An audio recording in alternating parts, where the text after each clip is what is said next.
Bismillahirrahmanirrahim. Assalamualaikum warahmatullahi wabarakatuh. Innal hamdalillah nahmaduhu wa nasta'inuhu wa nastaghfiruh wa na'udzu billahi min shururi anfusina wa min sayyiati a'malina.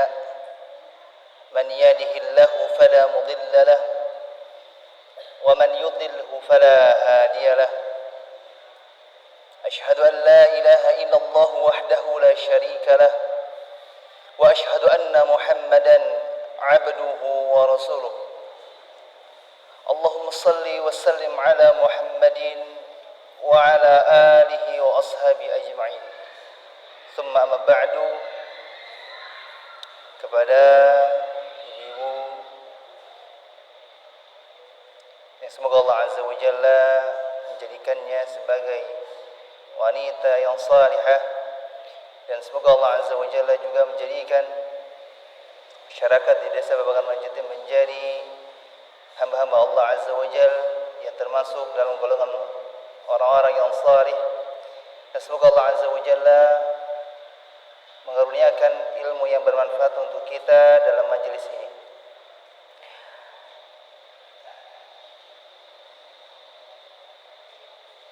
Pada pertemuan sore ini insyaallah ada satu pembahasan tentang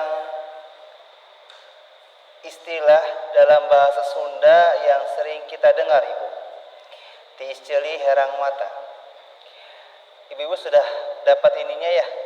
Fotokopian materinya sudah dapat? Ya, kalau barangkali ada yang tidak kebagian mungkin bisa melihat kepada teman yang sebelahnya. Tiisceli herang mata ini adalah judul buku ke-11 saya, yang saya berharap pada Allah semoga istilah tiisceli herang mata ini bisa kita rasakan di dalam rumah kita. Dan sebelumnya saya ucapkan mohon maaf ya, dalam pengantar pengajian ini saya menggunakan bahasa Indonesia, Ibu, karena sebetulnya saya asli Sunda dari desa Sindang Laut di Cirebon. Tapi Sunda saya kasar, tidak bagus, dan kelamaan di Jawa Tengah jadi agak luntur bahasa Sundanya.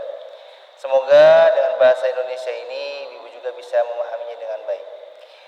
Baik, tentang tiisceli herang mata, seperti yang saya sampaikan di awal, saya bertujuan mudah-mudahan pulang dari majelis ilmu ini, dari pengajian ini, ibu-ibu bisa merasakan mata telinga yang adem, mata yang sejuk ketika melihat suami, ketika melihat anak-anak. Dan sebetulnya materi seperti ini pun dibutuhkan oleh para suami. Tapi setidaknya ibu-ibu nanti bisa menerapkannya di rumah, sehingga rumah ini tidak menjadi rumahku nerakaku, tapi menjadi rumahku surgaku insyaallah. Mewujudkan istilah tiisceli herang mata di dalam rumah kita, Ibu, itu tidak mudah. Tidak bisa ujug-ujug tiba-tiba kita bisa rasakan. Kalau kita ingin hidup tiisceli herang mata di sekitar desa Babakan Manjati mungkin agak susah, karena cakupan orang-orangnya terlalu banyak. Ada tetangga kanan kiri, belum yang satu RT, belum yang satu RW, dengan karakter yang beragam. Maka kita perkecil lingkupnya, fokus kepada rumah tangga kita, fokus kepada orang-orang yang ada di dalam rumah kita, suami kita, istri kita, anak-anak kita, mungkin kalau yang tinggal bersama orang tua atau mertua kita. Di antara bekal yang kita butuhkan adalah beberapa penjelasan dan cara-cara untuk kita bisa menerapkan tiisceli herang mata di dalam rumah kita. Di antaranya ada di bab pertama ini tentang hubungan suami dan istri. Mungkin dalam pertemuan ini saya hanya fokus di bab ini, Ibu, karena ini adalah bekal yang sangat penting untuk kita bisa bermuamalah dengan suami kita dengan kita sebagai istri. Tentang hubungan suami dan istri, penjelasannya adalah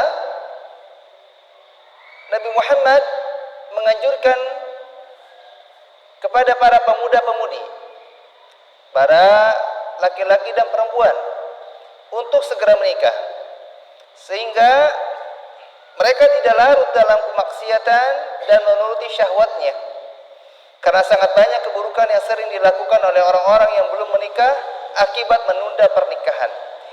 Sebelum kita akan membahas tentang hubungan antara suami istri, kita akan diajarkan oleh Nabi Muhammad SAW melalui materi ini tentang dahsyatnya keutamaan atau manfaat dari menikah. Banyak anak-anak muda yang mungkin masih berusia 20 tahun, bahkan 30 tahun belum menikah, disebabkan belum tahu keutamaan menikah. Bahkan di antara kita sebagai orang tua suka nakut-nakutin. Kamu kalau belum jujur, kalau kamu belum mapan, kamu akan nikah. Jangan dulu menikah. Bahkan di antara kita suka memberikan syarat idealisme. Kamu nanti diizinkan oleh menikah oleh ayah dan bunda atau oleh bapak dan ibu kalau kamu sudah punya tanah kapling atau tanah sawah. Sehingga sangat banyak anak-anak kita yang mungkin akhirnya terjerumus dalam kemaksiatan, melampiaskan syahwatnya di tempat yang salah. Di antara anjuran menikah dari Nabi Muhammad SAW sebagaimana sabdanya, ya ma'asyar syabab, man istata'a minkumul ba'ata falyatazawwaj. Wahai para pemuda, barang siapa di antara kalian memiliki kemampuan untuk menikah, maka menikahlah. Fa innahu aghaddu lil basari wa ahsanu lil farji. Karena dengan menikah akan lebih mudah untuk menundukkan pandangan dan menjaga kemaluan. Wa man lam yastati' fa 'alaihi bis-shaumi fa innahu lahu wija. Dan barang siapa yang belum mampu untuk menikah, maka hendaklah dia berpuasa, karena puasa bisa membentengi dirinya. Hadis ini sahih riwayat Imam Bukhari nomor hadis 1772. Ini pesan untuk kita sebagai orang tua atau bagi jamaah ibu-ibu yang mungkin hadir tapi belum menikah, atau mungkin sudah pernah menikah tapi mungkin sudah bercerai atau ditinggal wafat oleh suaminya. Maka perhatikan tentang anjuran Nabi SAW terhadap kita untuk menikah. Nabi tidak hanya memberikan perintah untuk kita menikah, tapi memberikan solusi dan anjuran kenapa kita harus menikah. Pertama, menikah itu bisa menjaga kemaluan kita dan menundukkan kemaluan. Tapi hati-hati ibu, ada istilah rumput tetangga lebih merah, lebih hijau. Pasangan orang lain terkadang lebih cantik, lebih ganteng daripada pasangan kita. Rumah orang lain itu terkadang terlihat lebih indah daripada rumah sendiri. Kendaraan orang lain itu terlihat lebih bagus daripada kendaraan sendiri. Inilah diantara fitnah dunia. Tapi di sini Nabi SAW memberikan jaminan bahwa dengan menikah kita akan mudah untuk menundukkan pandangan kita dan menjaga kemaluan kita. Barang siapa yang belum mampu menikah, solusinya adalah dengan berpuasa. Ibu-ibu yang kalau mungkin anaknya ingin menikah tapi dianggap mungkin belum mampu, maka anjurkan kepada anak-anaknya untuk berpuasa. Ya. Dan usahakan diarahkan kepada lingkungan teman-teman yang memang sudah dewasa. Subhanallah, ada kasus, ada suatu kondisi di mana waliyadzubillah ada seorang anak muda di usianya mungkin masih 20 tahunan, dia mau menikah. Tiba-tiba karena si calon istrinya ini berada di luar kota, contoh misalkan dari Majalengka, laki-lakinya wanitanya itu ada di Kuningan. Si ibunya ini tidak sengaja berucap, mungkin maksudnya sih mungkin heureuy, bergurau saja. Jangan jauh-jauh kalau dapat jodoh itu. Cari yang dekat-dekat aja, di lembur oge loba gitu. Tapi akhirnya subhanallah itu menggores hati si anaknya. Akhirnya sampai sekarang usia lebih dari 30 tahun, hampir 40 tahun, dia tidak mau menikah. Ini pun salah, tidak boleh demikian. Karena ada di antara kita yang mungkin diberikan nikmat atau rezeki berupa jodoh yang satu desa, bahkan satu RT atau satu RW. Tapi di antara kita ada juga yang subhanallah jodohnya di luar kota, ada juga yang di luar pulau. Maka di antara hikmah jodoh ini harus kita pasrahkan kepada Allah Azza wa Jalla, yang tugas kita hanya berdoa dan berupaya semampu kita. Ya, kita mencari kenalan ke teman-teman kita atau ke teman-teman orang tua kita, ibu, bapak, barangkali ada teman bapak ibu yang punya anak gadis atau punya anak yang bujang, yang salih, tolong kenalkan saya, misalkan demikian. Dan di antara penjelasan anjuran Nabi terhadap menikah dijelaskan oleh Imam Nawawi rahimahullah tentang makna al-ba'ah, ibu. Syarat seseorang boleh dianjurkan untuk menikah adalah ada dua pendapat di antara para ulama, ibu. Pertama, pendapat yang lebih dianggap kuat, al-ba'ah itu maksudnya al-jima' atau berkemampuan untuk bersetubuh. Yang kedua, pendapat yang kedua tentang al-ba'ah adalah al-walimah, biaya pernikahan. Kitab Syarah Sahih Muslim jilid 9 halaman 173. Maksud dari penjelasan Imam Nawawi ini, kalau anak kita atau diri kita sudah mengetahui sekilas tentang ilmu berjima, berhubungan badan, misalkan contoh doa sebelum berhubungan badan, sudah hafal ibu?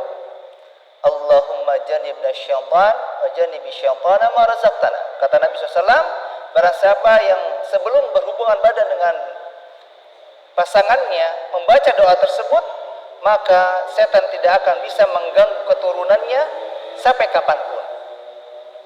Ya, dihafalkan. Allahumma jannibna syaitan wa jannibi syaitana ma razaqtana.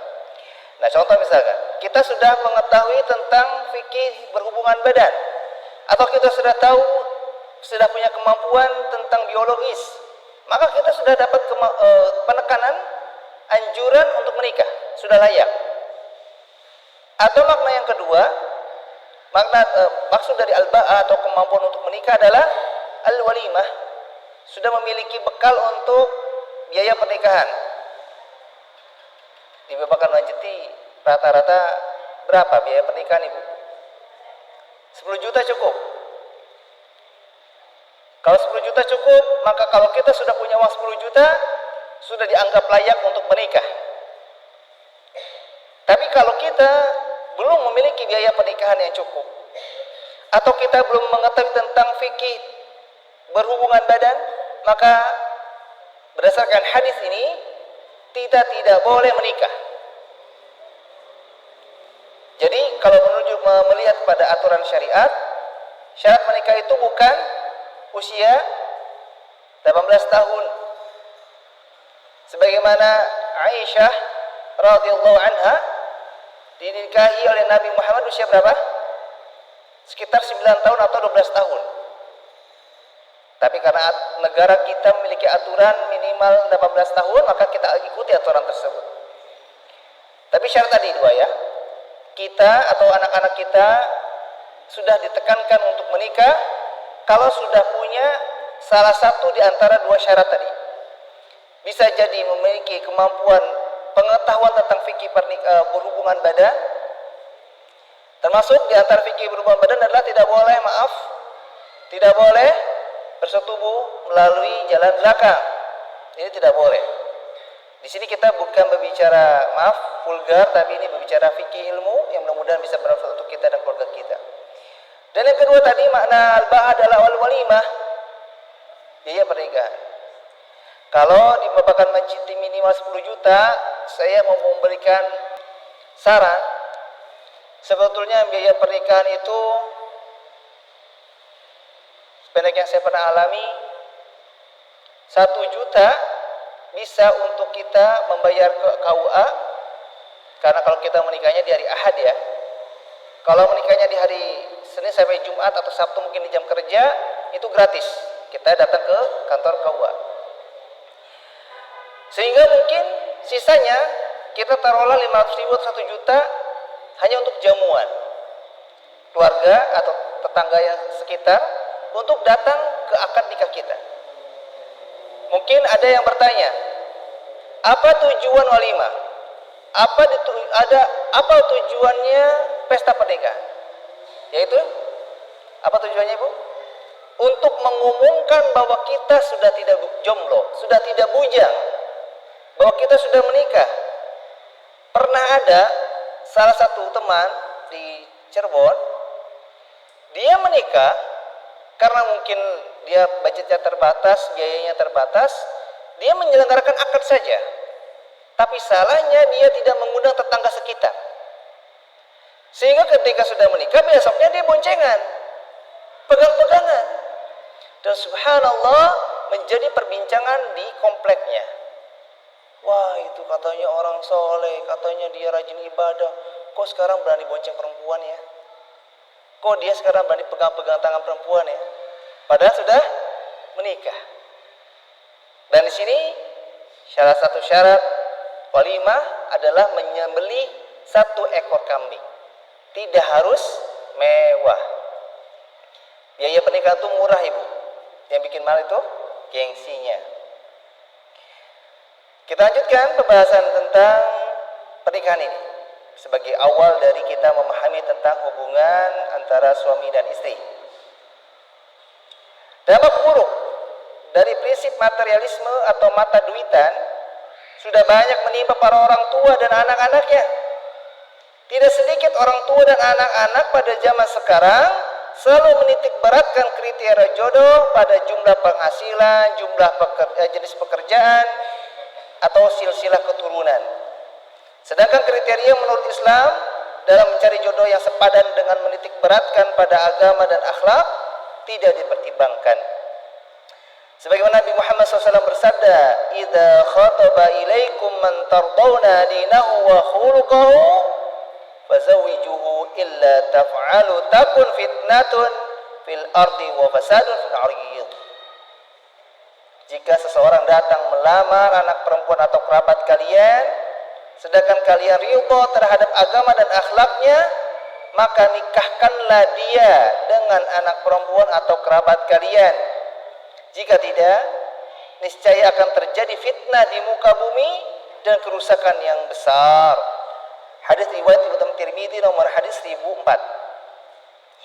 Dan Masya Allah, inilah hebatnya syariat Islam, Ibu. Sekarang apa yang disabdakan oleh Nabi sudah terjadi. Banyak rumah tangga yang baru menikah 1 bulan atau mungkin kurang dari 1 bulan atau kurang dari 1 tahun sudah bercerai. Menikah lagi, bercerai lagi. Apa penyebabnya? Karena memilih kriteria jodoh bukan berdasarkan baik agama dan akhlak.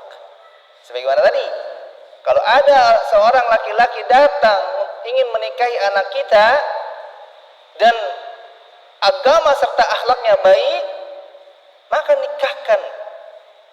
Kalau enggak diterima, kalau malah ditolak karena mungkin masih serabutan atau penghasilannya belum UMK Majalengka, masa 7.500.000 misalkan, kita menolak gara-gara penghasilannya padahal agama dan akhlaknya baik, maka kata Nabi, niscaya akan terjadi fitnah di muka bumi dan kerusakan yang besar.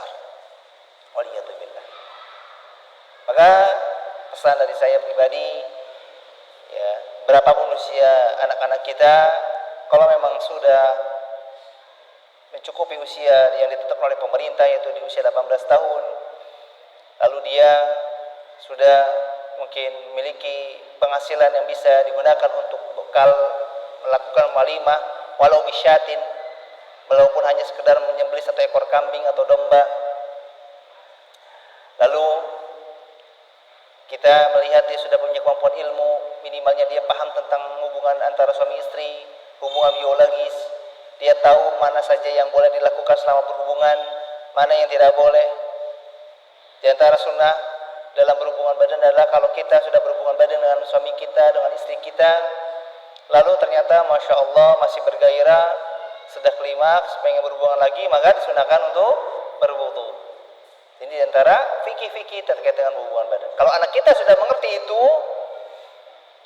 maka segera nikahkan. Atau misalkan Ustaz, boleh tidak kalau saya menunda pernikahan anak saya beberapa tahun setelah 18 tahun, maka boleh, dengan syarat anak kita selamat dari fitnah, belum mengerti perempuan atau belum pacaran dan lingkungan kerjanya aman dari perempuan, maka silakan. Karena kata Nabi SAW, tidaklah aku tinggalkan sepeninggalku fitnah bagi kaum lelaki yang lebih besar kecuali wanita. Laki-laki itu kalau ketemu perempuan itu terangsang ibu, serserang, ya. Sehingga inilah yang dikatakan Nabi SAW, fitnah yang besar untuk para laki-laki adalah wanita. Apalagi zaman sekarang, subhanallah, pakaiannya sudah tidak tertutup, sehingga anak kita kalau bekerja, bermain, di sekitarnya ada pemandangan-pemandangan seperti itu, maka ada kemungkinan bisa tergoda. Daripada terjerumus dalam zina, ya, masa kita harus nunggu kecelakaan dulu, ya, masih mending kita menikahkan lalu hamil daripada sebaliknya. Nikmat zina dengan pernikahan itu bedanya cuma 3 menit, Bu. Bedanya di mana? Dalam akad nikah. Kalau sudah akad, selesai. Tapi kalau belum akad, semua hubungan yang dilakukan itu berdosa. Subhanallah. Kemudian ternyata menikah memiliki banyak manfaat. Di antaranya manfaat menikah yang bisa ibu-ibu perhatikan. Pertama, manfaat menikah untuk bisa mengerjakan perintah Allah. Yang kedua, untuk mendapatkan pertolongan Allah.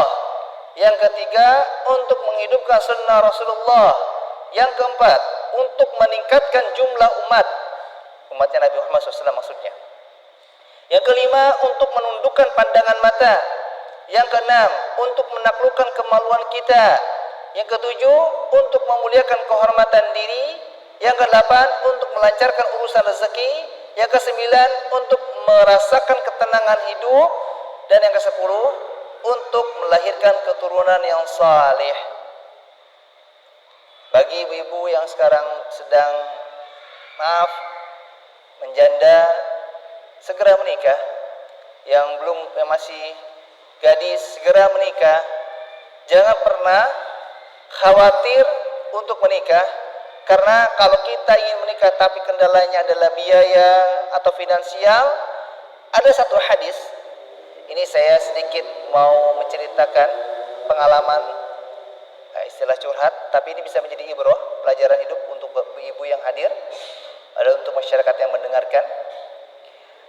Dahulu saya menikah itu, satu modal yang saya pegang adalah hadis Nabi SAW. Kata Nabi, ada 3 orang yang Allah janjikan akan menolongnya. Di antaranya, seorang pemuda yang ingin menikah dengan niat untuk menjaga kemuliaan dirinya dari zina. Ini di antara jaminan atau garansi pertolongan dari Allah. Dan saya rasakan itu. Yang semula saya pribadi mengutarakan kepada ibu mertua, ibu, sepertinya saya hanya bisa memberikan uang dapur sekian juta saja. Dan itu nominalnya tidak besar.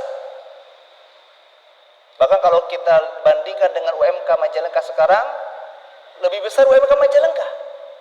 Karena saya mengukur kemampuan. Tapi Masya Allah, la quwwata illa billah, selang pekan depannya ketika saya mengurus adu nikah, Allah berikan pertolongannya, bukan hanya sesuai apa yang saya sebutkan. Saya bisa memberikan apa yang saya sebutkan dan saya lebihkan. Kalau saya tanya, dari mana ini uangnya? Inilah janji Allah. terkadang kita itu kurang yakin saja ibu terhadap janji Allah. Termasuk banyak nih rumah tangga yang hancur gara-gara dapurnya jarang ngebul. Yang disalahkan siapa? Suami. Kerjanya kurang getol, kerjanya kurang rajin. Kalau kerja di jebor kurang, cari tambahan. Ya. Kalau nggak cari tambahan, nggak ada namanya kopi di rumah. Jadi ancam. Ini tidak boleh seperti itu. Ini harus yakin. Ya, dari sini saya berikan catatan di antara manfaat menikah itu ada 10. Ya. Yang pertama tentang mengerjakan perintah Allah sudah jelas dalilnya. Mendapatkan pertolongan Allah sudah saya sebutkan tadi. Menghidupkan sunnah Rasulullah sebagaimana perintah Nabi SAW tadi. Meningkatkan jumlah umat sebagaimana Nabi SAW nanti di akhirat akan merasa bangga melihat jumlahnya yang sangat banyak. Yang kelima tadi apa? Untuk menundukkan pandangan. Kalau kita nggak punya istri, kita nggak punya suami, lihat di jalan yang bening, bingung kita mengalihkannya. Dan jangan pernah kita menyalahkan suami kita ibu. Misalkan maaf ibu-ibu jalan ke GGM atau ke alun-alun. Banyak di sana perempuan-perempuan yang mungkin lebih cantik, badannya lebih bagus, lebih muda. Tiba-tiba suaminya dicubit, ya. Tong ditempokkan. Jangan diliatin. Terus nanti kalau sampainya pulang ke rumah, suaminya mengajak untuk berhubungan badan, jangan menolak ibu. Karena Nabi SAW memberitakan para lelaki kalau ternyata di jalan bertemu dengan wanita yang membangkitkan syahwat, maka segera lari kepada istrinya.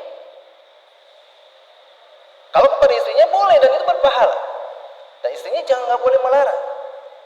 Bonggan, nempokan wae. Jangan begitu ya. Kemudian bisa untuk menaklukkan kemaluan. Bisa untuk memuliakan kehormatan diri.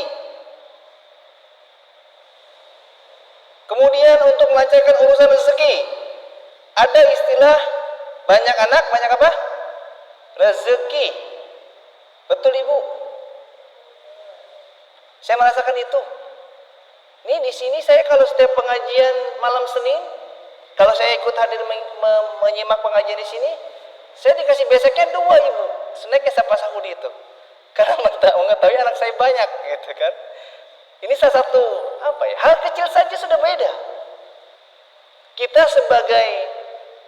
Mungkin kita sebagai kakek nenek misalnya, mau ngasih ke anak kita yang anaknya 2, gak mungkin sama seperti ke anak kita yang anaknya 3 atau 4 atau lebih dari itu. Pasti dibedakan. Inilah adilnya Allah. Dari satu istri punya sekian anak, itu sangat tidak akan sama dengan kita menikah tapi belum punya anak. Salah satu pikiran yang buruk dan dicela oleh Allah adalah kita bersuudzon kepada Allah. Di antara bentuk suudzon kepada Allah adalah kita berpikir, sekarang aja saya penghasilan 50.000 sehari. Kalau saya nikah, ya Allah, wah berantakan.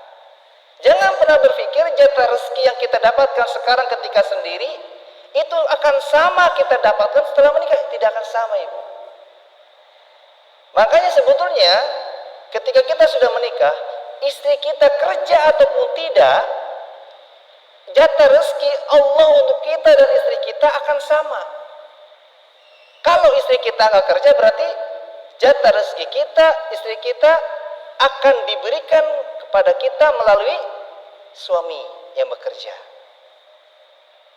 Kalau istri kita bekerja, berarti jalur rezekinya bisa dari suami, bisa dari istri. Jangan pernah berpikir kalau saya sebagai istri nggak bekerja, jatah rezeki saya tidak akan saya dapatkan. Tidak demikian. Ada pengalaman hidup yang saya pernah dapatkan ibu. Ada seorang bapak-bapak sudah sepuh, sudah kritis dan sudah mendekati ajalnya. Sebelum dia kritis, dia diajak jalan-jalan sama anaknya ke beberapa tempat, diantaranya ke toko roti. Karena sudah banyak belanjaan, tiba-tiba sudah dibayar, mau pulang, bapaknya bilang dengan suara yang lirih, "Nak, bapak pengen roti itu. Bapak ingin sekali cobain." Kata si anaknya, "Pak, ini kan sudah ada roti yang lain. Kita sudah mau malam nih. Kita segera pulang aja. Dah, nanti kita bisa beli lain waktu." Akhirnya tidak beli, Ibu. Dan subhanallah, maghrib dilewati, ternyata kondisi si bapaknya sudah kritis, sangat lebih kritis daripada sebelumnya. Singkat cerita, ada tamu berketuk pintu, bertamu, dan dia membawa bingkisan. Dan setelah dibawa bingkisan, biasa, bingkisannya dibawa ke dalam rumah. Lalu selesai tamunya pergi, si bapak ini bilang ke anaknya, "Nak, tadi itu bapak pengen roti itu. Itu dari mana kamu?" Tadi ada tamu datang, Pak, bawa roti ini." Akhirnya dimakanlah roti itu, senanglah si bapak ini dan wafat. Tapi ingat catatannya, wafatnya bukan karena rotinya, Ibu. Bukan karena keracunan, bukan. Tapi kan sudah ajalnya. Kata para ulama yang menceritakan kisah ini menunjukkan sesuatu kalau sudah ditakdirkan menjadi rezeki kita akan dapatkan, kita akan rasakan sebelum kita wafat. Itu jaminan pastinya. Tapi kalau kita ingin sesuatu tapi kita nggak pernah dapat dan susah dapat, bisa jadi itu bukan rezeki kita. Dan Allah akan gantikan yang lebih baik. Bisa jadi Allah mengabulkan doa kita dengan 3 cara, Ibu. Pertama, mengabulkannya dengan segera yang sesuai kita inginkan di dunia ini. Atau yang kedua, Allah tunda, tidak mengabulkannya sebagai simpanan di akhirat, sebagai pahala itu di akhirat. Lalu yang ketiga, atau digantikan, Allah tidak mengabulkan di dunia apa yang dia minta, tapi Allah gantikan dengan sesuatu yang lain yang ternyata lebih bermanfaat untuk dia. Ini di antara 3 cara Allah mengabulkan doa-doa kita. Sebagai penjelasan terakhir dalam bab ini, maka saya sampaikan, dengan menikah, insya Allah seseorang akan terjaga dari berbagai perbuatan keji. Kalau kita mendengar kata-kata keji, maksudnya adalah perbuatan buruk, perbuatan yang ceroboh, perbuatan yang zalim, perbuatan yang rendah, perbuatan yang hina. Kalau menikah, insya Allah kita akan lebih terjaga dari perbuatan-perbuatan semacam ini. Dengan terjaganya diri kita dari berbagai perbuatan yang keji, maka hal tersebut adalah salah satu sebab terjaminnya diri kita bisa masuk dalam surga. Ustaz, bagaimana kalau ada orang yang sudah menikah tapi suka nongkrong di jondol, suka gaplean, malah suka tongkrong-tongkrongan yang nggak benar? Gimana tuh? Katanya kan menikah itu bisa melindungi kita dari perbuatan-perbuatan keji. Maka jawabnya, bisa jadi pernikahan yang dimilikinya tidak Allah jadikan sakinah, tidak membuatnya tenang. Dan bisa jadi Allah sudah berikan ketenangan kepada dia, tapi dianya menolak. Dia lebih tertarik dengan orang lain daripada istrinya sendiri. Atau kalau dibalik, seorang istri lebih tertarik dengan teman-teman arisannya daripada berkumpul dengan suami dan anak-anaknya. Kalau sudah punya rumah tangga itu sebaiknya lebih dikurangi, Ibu. Cara waktu bermainnya, ngerumpinya, nongkrongnya, arisannya. Karena tugas kita di rumah itu sangat banyak. Dan itu wajib bagi kita mengerjakannya. Kemudian, ibarat suami dan istri kalau dalam keluarga itu seperti pondasi bangunan rumah. Apabila pondasi tersebut kokoh, maka bangunan rumah juga akan kokoh. Sehingga rumah tersebut mampu menaungi banyak orang dengan aman. Agama Islam sangat memberikan perhatian pada urusan keluarga. Sehingga Islam pun mengatur hal-hal yang bisa menjamin keselamatan dan kebahagiaan suatu keluarga. Keluarga itu antara kita dan istri kita dengan suaminya, itu seperti apa tadi? Pondasi rumah.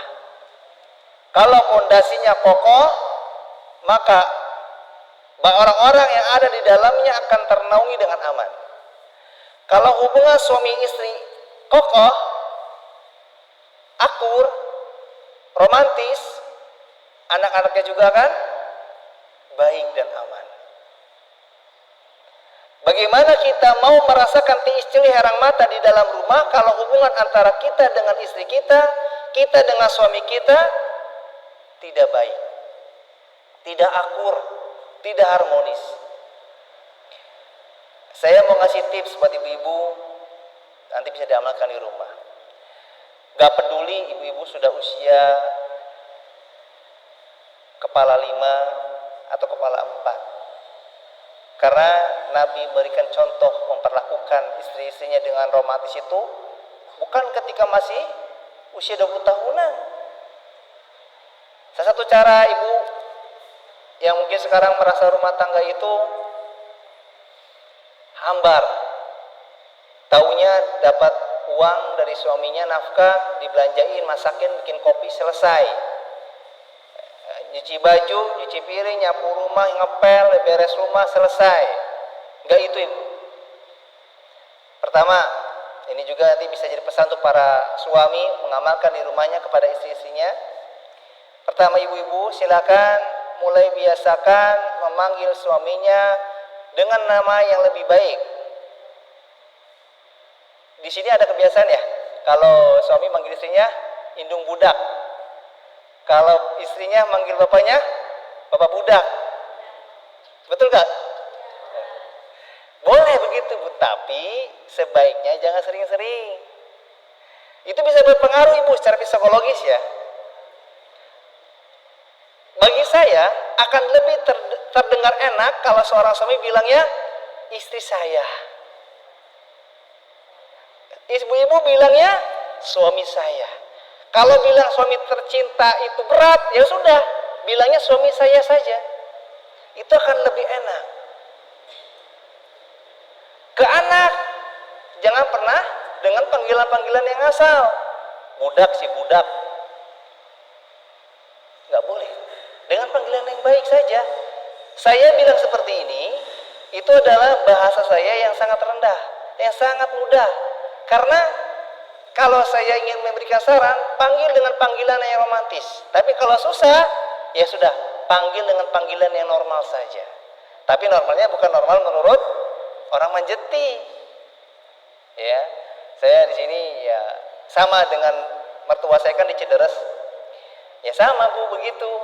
Ya, hidung budak, bapak nasi iya gitu ya, biasanya menyandarkannya ke nama anak yang bungsu misalnya. Tapi sebaiknya kalau kitanya mau mulai merasakan romantis dalam hubungan antar suami istri itu lebih diubah, dibiasakan. Bebas Bu, bebas. Manggilnya apa bebas. Mau manggil sayang kek, mau manggil cintaku kek, bebas. Nah yang kedua, setelah kita memperbaiki panggilan, kalau ibu-ibu punya perkakas piring banyak di rumah, simpenin Bu. Kalau boleh, kalau ibu sekarang sudah bertinggal berdua saja dengan suami, karena anak-anak sudah besar misalkan, piringnya 2 deh, 1 buat ganti-ganti. Tapi kalau makan barengan, jangan duduk bareng, piring masing-masing jangan.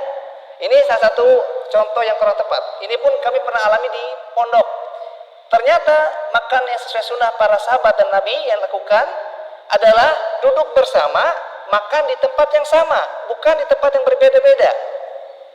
Kalau bahasa di pesantren itu pakai nampan. Nah, kalau di rumah nggak usah pakai nampan, pakai piring saja. Di antara Nabi itu memberikan contoh makan di tempat yang sama. Terus Aisyah pernah cerita, Nabi Muhammad pernah minum di gelas yang aku minum dan menempelkan bibirnya di tempat aku menempelkan bibir. Kalau sekarang kan enggak gitu ya Bu. Yang mau minum, mana gelas? Tuh, urutnya diputer. Mana nih yang ada bekas bibirnya? Diputer. Kalau Nabi memutar mencari tempat bibir istrinya itu buat minum di situ. Kalau kita kan enggak, diputar. Cari tempat yang enggak ada bekas bibir, yang enggak ada bekas lipstik. Tapi saya berharap mudah-mudahan ibu-ibu di sini tidak demikian. Dan para suaminya pun tidak demikian. Kalau masih seperti itu, ayo diajak bareng-bareng. Pak, kita mulai makan bareng yuk. Memang Bu, mulainya canggung, pasti canggung. Saya juga merasakan itu. Tapi kalau kita mau paksakan dan kita biasakan, insya Allah bisa. Saya punya kebiasaan, kalau saya makan di luar atau saya diundang walimah di luar, makan saya itu sedikit Bu. Nafsunya enggak banyak. Tapi kalau makan di rumah bareng, satu wadah dengan istri, itu beda porsinya. Alhamdulillah dengan taufik Allah, rumah tangga hampir 10 tahun ini, kami makan jarang piring masing-masing jarang. Kecuali kalau diundang di walimah, pernikahan, atau dimakan di tempat luar. Nikmat ibu. Kemudian Aisyah pernah cerita, Nabi pernah menggigit daging yang bekas aku makan di tempat gigitanku. Banyak di antara kita nggak gitu. Ada daging, tempe, atau tahu, atau kerupuk misalkan, ambil di kerupuk yang sama tapi diputar, dicari mana yang masih utuh. Dan ingat, tidak ada kata jijik dalam masalah ini. Dan jauh-jauhkan pikiran kita dari pikiran Ustaz, panjorok, ada tekuman malulu misalkan. Gak ada begitu Bu. Kalau saja itu berbahaya, pasti Nabi tidak akan mencontohkan. Setiap perkara yang Nabi contohkan pasti ada kebaikan untuk umatnya yang mengikutinya. Setiap yang Nabi cegah, Nabi larang, Nabi tidak lakukan, tandanya ada bahaya yang akan didapatkan bagi umatnya yang melakukannya. Ya, tadi sudah pertama memperbaiki panggilan, yang kedua makan di tempat yang sama, lalu yang ketiga ya era Bu, tapi nggak ada salahnya dicoba, biasakan. Ya maaf, disek lagi bukan berbicara vulgar, tapi kita berbicara ilmu. Biasa ya sesekali mandi bareng. Ada hadis Bu, ini pahalanya besar buat suaminya. Barang siapa yang dia melakukan hubungan suami istri, hadis ini Sahih Bukhari. Barang siapa yang berhubungan badan di hari Jumat pagi, lalu dia mandi janabah, kemudian dia berwudu di rumahnya dan dia melangkah kaki ke masjid untuk salat Jumat, maka satu langkah Allah tinggikan 10 derajat, satu langkah lagi Allah hilangkan 10 dosa. Rakayanya tadi melakukan hubungan intim di Jumat pagi, ya. Kemudian mandi janabah, mandi junub. Lalu yang ketiga berwudu di rumahnya dan berjalan kaki ke masjid. Pahalanya besar Bu. Di sini misalkan paling dekat 10 meter. Bayangkan, berarti ada 100 derajat yang akan kita dapatkan, suami kita ya maksudnya. Dan ada 100 dosa yang akan Allah hilangkan. Ustaz gimana kalau jalannya nguir? Boleh, silakan.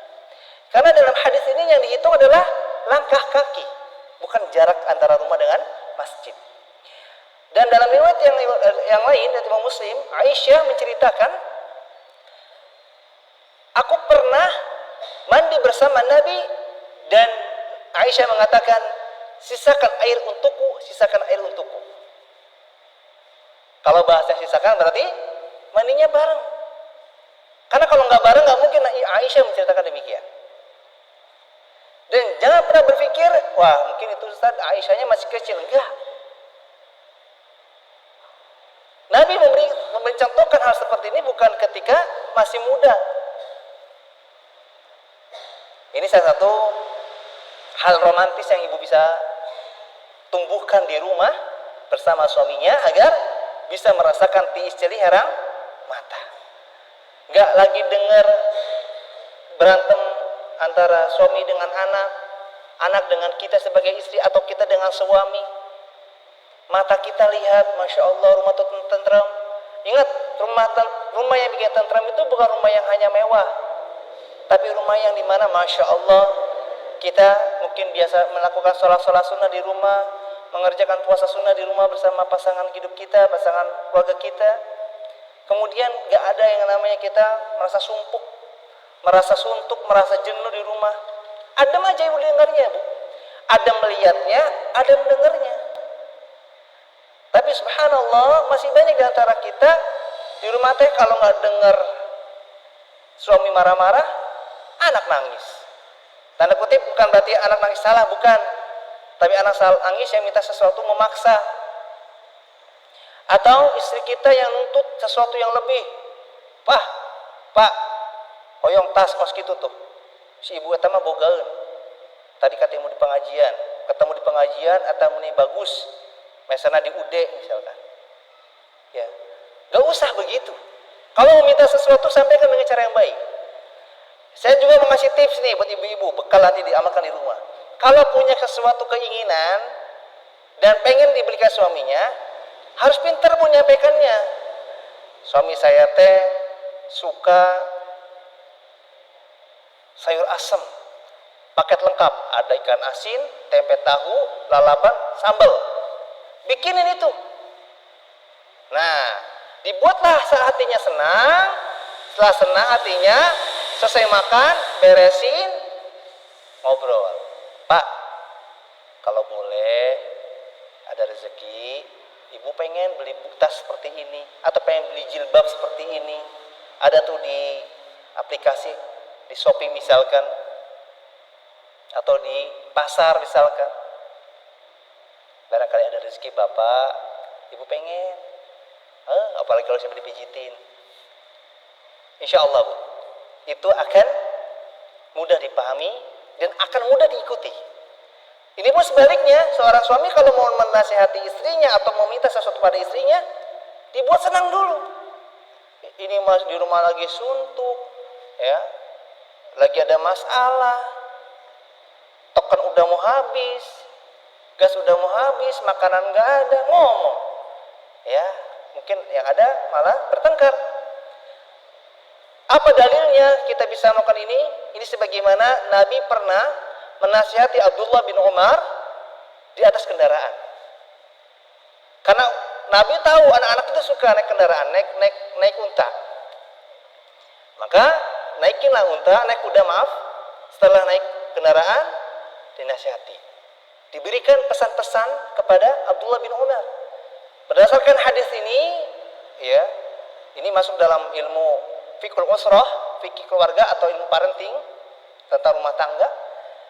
Cara menasihati orang yang ingin dinasihati adalah membahagiakan hati orang yang mau dinasihati.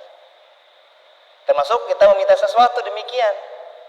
Coba praktikkan, insya Allah mudah-mudahan suaminya segera mengikuti keinginan ibu-ibu. Sebagai penutup,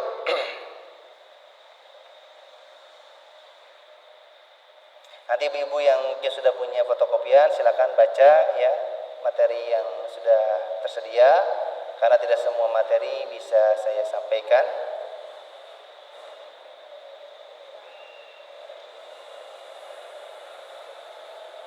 Mau mewujudkan rumah tangga yang diistilah harang mata bukan soal rumah yang bersih. Dan maksud dari herang mata atau mata yang, terima kasih Ibu, jazakillah khairan. Terima kasih banyak. Barakallahu alaik. Allahumma atiman atamana miskin masakan. Dan saya mewajarkan kalau ibu-ibu masih punya anak kecil, rumahnya sering berantakan atau rapi, Bu? Berantakan, betul nggak? Diberesin, anak-anak main lagi. Diberesin, main lagi. Terus. Tapi kalau kita sudah bisa memahami hak kita sebagai istri, kewajiban kita sebagai istri, dan kita pun bisa memahamkan pada para suami hak para suami dan kewajiban para suami, insya Allah, Bu, gak ada yang namanya subhanallah ya, pertengkaran, ngomong-ngomong kasar. Apakah rumah tangga yang wajar itu tidak punya masalah? Jawabnya salah. Rumah tangga yang wajar, rumah tangga yang ideal adalah rumah tangga yang punya masalah. Pasti punya masalah, Bu. Nabi orang yang dijamin masuk surga, dijamin terjaga dari kesalahan. Pernah punya masalah nggak sama istrinya? Punya. Ya.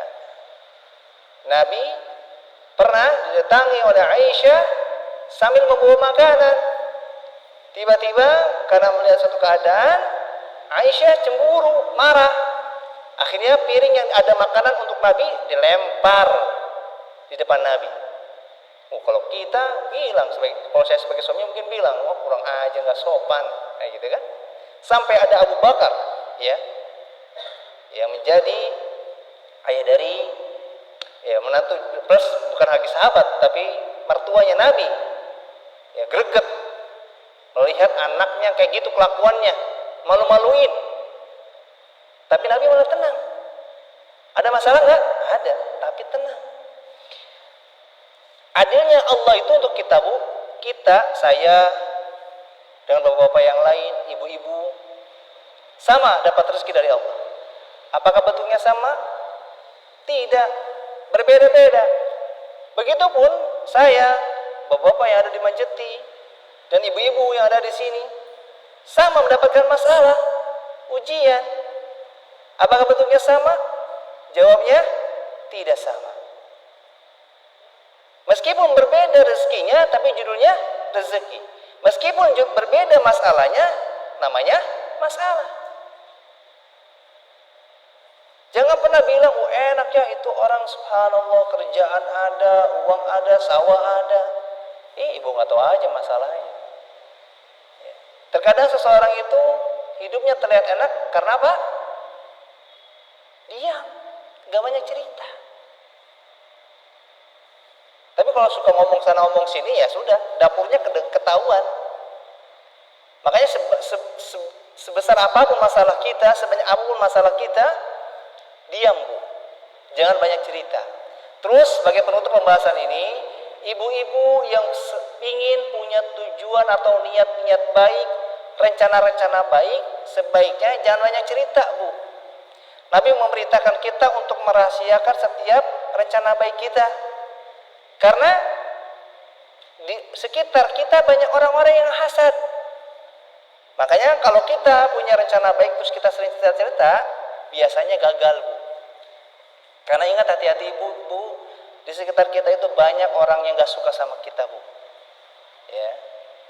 Orang yang hasad, dengki, gak suka melihat kita tuh senang, gak suka kita tuh mendapatkan rezeki dari Allah, mendapatkan karunia Allah. Punya masalah, diam. Punya nikmat, diam. Lalu bagaimana dengan surah Ad-Duha tentang fa'amal bi ni'matika rabbika fahaddits, ataupun tentang nikmat Allah maka ceritakan. Nah, ini beda. Yang kita diperintahkan atau dianjurkan untuk menceritakan adalah menceritakan nikmat, bukan menceritakan rencana. Bedakan. Ya, kalau nikmat sesuatu yang kita dapatkan, kalau rencana sesuatu yang ingin kita lakukan. Nah, kita diperintahkan untuk merahasiakan rencana. Boleh kita cerita untuk berkonsultasi kepada orang yang lebih ahli, itu boleh. Tapi kalau hanya teman duduk, ngobrol, ibu-ibu, ngarumpi, sambil ngerujak, ya nggak usah. Orang kira nikahkan kita nggak usah kia, nggak usah. Khawatir malah nanti gagal. Insya Allah orang akan mulai sawah, nggak usah cerita-cerita. Insya Allah orang akan umroh, nggak usah cerita-cerita. Kalau nggak ada tujuan dan kebutuhan, tidak perlu cerita-cerita. Saya bisa berdoa pada Allah, semoga sekilas materi ini bisa menjadi bekal untuk ibu-ibu pulang dari rumah punya oleh-oleh, punya bingkisan yang bisa dibuka di rumah, yang bisa dinikmati di rumah bersama suami, bersama anak-anak. Ya, sekiranya sudah terbiasa memanggil dengan panggilan-panggilan yang tidak romantis, perbaiki. Yang biasa makan piring masing-masing, segera praktikkan, cobain, rasakan nikmatnya makan di tempat yang sama, di wadah yang bareng-bareng. Enak, Bu, piringnya satu, kumbahan, cucian enggak? banyak. Ya, kita kan suka ngeluh. Sesuai meneloba. Piring malah kotor. Nah, kadang kita makan bareng, minum bareng, insya Allah cucian sedikit. Selesai makan, cuci selesai, nyalse. Lalu yang ketiga, ya perlahan mulai biasakan hal romantis. Ya, sering-sering ibu minta ke suaminya untuk jalan-jalan. Ya, muter-muter Majeti lah. Kalau jalan-jalan ke Bandung, ke luar kota jauh, ya Majeti aja. Atau enggak minta ke GGM atau ke alun-alun. Majalengka banyak wisata sekarang. Ya, bilang ke suaminya, ya, saya pengen jalan-jalan Pak. Ibu pengen jalan-jalan. Insya Allah perlahan suaminya akan mengikuti. Kalau suaminya masih seperti itu, berarti suaminya perlu banyak didoakan. Semoga Allah berikan hidayah untuk mereka. Gitu aja untuk suami saya. Ibu jangan bosan ibu mendoakan suami-suaminya. Sebagai penutup mungkin ibu ya, ini berkaitan dengan tadi mendoakan suami. Saya pernah di 2014, berarti 11 tahun yang lalu, 10 tahun yang lalu, saya ketika mengajar di salah satu pesantren di Cirebon, di bagian pesantren itu ada bagian yang biasa ngangkutin air galon ke kelas-kelas, ke kantor-kantor. Ketika itu saya sedang santai, dia datang cerita bahwa ternyata dia adalah dulunya orang yang berpenghasilan besar. Paling sedikit penghasilan dia itu ini Bu, 2 digit, berarti di atas 10 juta. Tapi dia bercerita, saya tuh dulu berpenghasilan besar, tapi tidak merasakan nikmat ibadah Ustaz. Karena apa? Ya saya kerjanya di luar, sholat gak pernah, puasa gak pernah.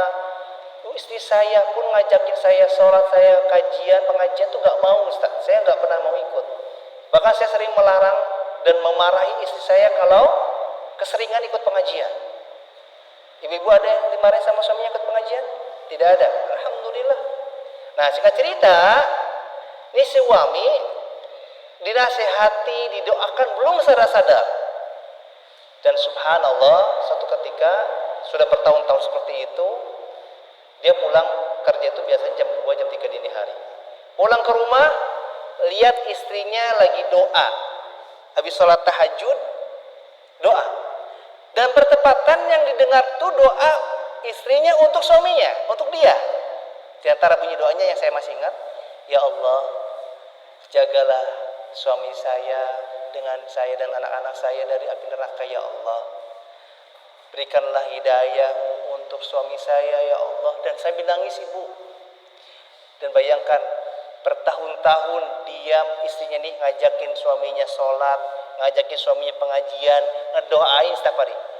Si suaminya tahu setiap jam 2:30 istrinya pasti bangun doa.